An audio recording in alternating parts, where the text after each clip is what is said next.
Dans cette vidéo, je vais vous présenter les onglets relatifs au marché du travail et aux contrats aidés ou contrats d'apprentissage. Tout d'abord, l'onglet consacré au marché du travail. Quelques précisions préalables. En effet, il n'apparaît pas pertinent de mettre directement en rapport l'offre d'emploi du bassin avec le nombre de demandeurs d'emploi du bassin pour identifier un éventuel déséquilibre compte tenu de l'importance des déplacements domicile-travail en Île-de-France.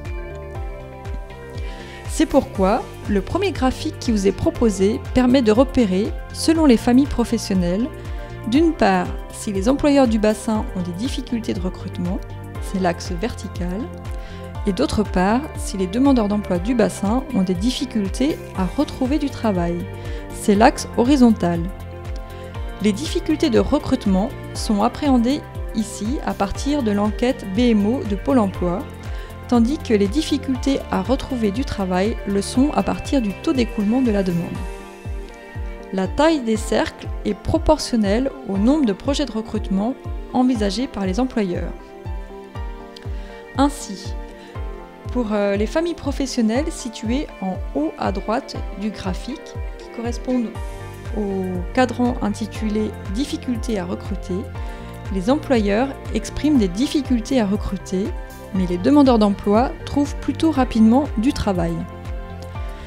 Pour les familles professionnelles situées en bas à gauche du graphique, ce qui correspond au cadran intitulé « Difficultés à être recrutés », les difficultés se situent plutôt du côté des demandeurs d'emploi, qui trouvent moins rapidement que les autres du travail, tandis que les employeurs n'expriment pas de fortes difficultés à recruter.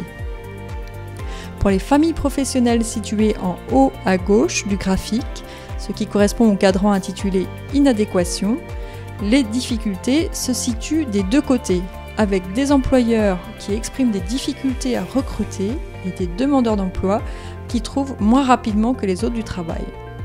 Enfin, pour les familles professionnelles situées en bas à droite du graphique, ce qui correspond au cadran intitulé « Pas de difficultés apparentes », les employeurs n'expriment pas de fortes difficultés à recruter et les demandeurs d'emploi trouvent plus rapidement du travail.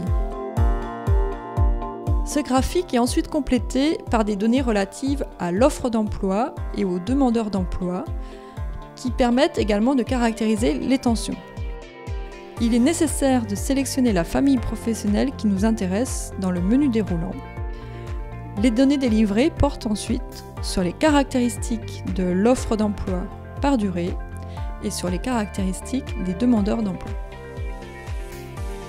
L'onglet suivant est consacré aux contrats aidés et contrats en apprentissage. Ces données permettent notamment de mettre en parallèle les contrats d'apprentissage avec les contrats de professionnalisation, ce qui permet ainsi d'avoir une vue d'ensemble de l'alternance.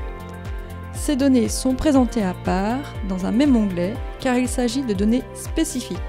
Elles sont au lieu de l'employeur.